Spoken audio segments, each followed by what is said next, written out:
A lot of leaders say they care about their people, but caring isn't what you say. Caring is what you stop for. It's what you notice when somebody says good morning and their tone is different. It's what you do when they say they're fine, but everything about them says they're not. People first leadership isn't about having some catchy slogan. It's about being willing to pause, ask, listen, and help, even when it costs you time. Let me challenge you for a second. When your people say good morning, are you actually listening? Or are you just going through the motions? Because a lot of leaders will say, hey, how are you doing? And keep walking no matter what the answer is. But great leaders know that sometimes the tone, the body language, the lack of eye contact, or the absence of that smile tell you more than words ever will. And if you notice something is off and you keep walking, that's a leadership choice. That's the part that I think a lot of leaders miss. Knowing your people isn't just knowing their name. It's not about knowing what they do at work. It's not about knowing if they hit their numbers, they show up on time, or get the mission done. Knowing your people is about knowing when something's changed. It's about being able to pick up on those subtle cues that tell you that there's something going on beneath the surface. For me, this is something I pay attention to every single day. I talk to people constantly, and one of the biggest ways I can tell if something's off is the way that somebody greets me in the morning. If somebody says good morning in a different tone, if they seem quieter than normal, if their whole demeanor is off, I notice that. And when I notice, I stop. I don't just throw out the how are yous when I walk by because it sounds nice. I don't ask that question and just keep walking. I stop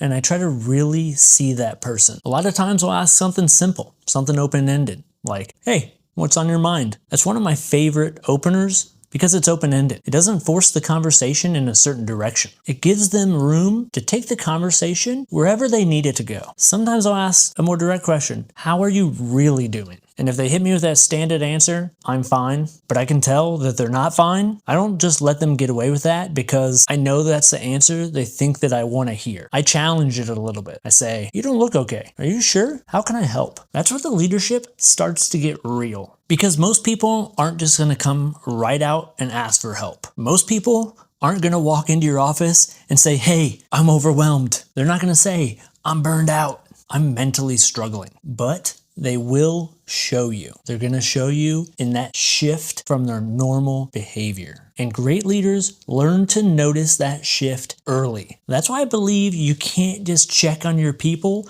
when it's convenient. It has to be part of your normal routine. Because here's the truth. Most leaders don't miss the signs because they can't see them. They miss the signs because stopping takes time. Listening takes time. Caring well takes time. And a lot of people, they don't want to give that time. They're too busy. They're too focused on the task. They're trying to get out the door. They're buried in paperwork. Or maybe they just don't care enough to stop and get involved. That's the hard truth. I've seen a lot of leaders say they care about people, but when the moment shows up, when they can clearly see that someone's not themselves, they keep moving. They ask the question, but they don't really want to know the answer. Or worse, they don't ask it at all. That's not people first leadership. People first leadership means you care enough to stop. It means you care enough to listen. It means that you care enough for that conversation to interrupt your day. And yes, that comes at a cost. I'll be honest about that. Caring about people has cost me tons of time. There's been plenty of days where I've had to work later and work longer hours because I had to have those conversations with my people. There's been times when my normal schedule has taken a hit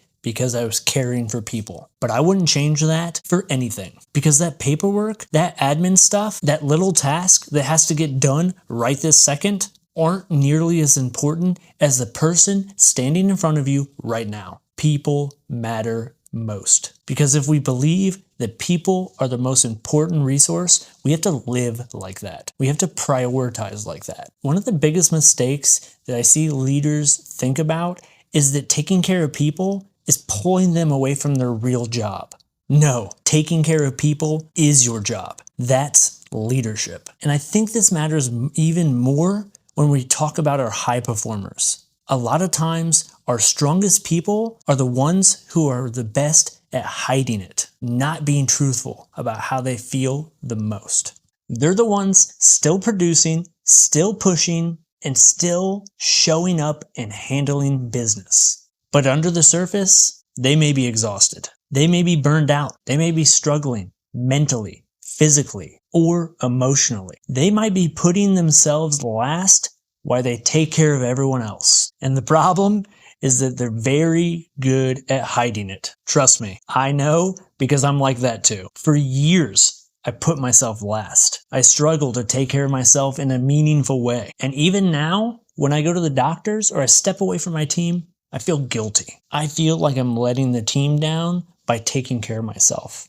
not being there for them. But the reality is, that's where I need to be, taking care of myself. So when I look at my high performers, I think of that, and I talk to them about that guilt. I try to remind them if they don't take care of themselves with their families, their mental health, their physical health, spiritually, if they don't do that, eventually it's going to catch up to them. That's the other part of learning to read your people well. You have to be able to tell the difference between a bad day and a bigger problem or a bigger trend. A bad day happens. Everybody has them. But burnout, that looks completely different. It looks like a dip in performance that stays. It looks like somebody who's consistently not themselves for long periods of time. Their motivation changes, their smile changes, their energy drops, and their spark is gone longer than just a bad afternoon. That's when a leader has to lean in even more. Not with judgment, not with pressure, not by immediately making it about performance. You lean in with care. Maybe they need mentorship. Maybe they need support. Maybe they just need somebody to listen. Maybe they just need somebody to remind them that it's okay to take care of themselves. Whatever it is, they just need to know that somebody actually sees them. And that's what this really comes down to. Do your people feel seen? Not managed, not evaluated, not just used to get the mission done. Seen. Because your people can tell the difference between a leader who asks because they care and a leader who asks because they think that's what they're supposed to do. And the leaders that people remember, the leaders that people trust, the leaders that people will go the extra mile for are the ones who made them feel seen. So if you want to lead people well, start here. Listen harder, watch closer, pay attention to what changed. And when you feel that something's off, don't ignore it. Stop, ask, listen, and follow up. Because your people may never tell you they're struggling, but they're going to show you. The question is, are you the leader who's going to stop and see them or miss it entirely? Let's get out there, see our people, and lead better. Share this with a leader who needs to see it and subscribe to my channel. We go over a different video every single week. I appreciate your time. Thanks for watching.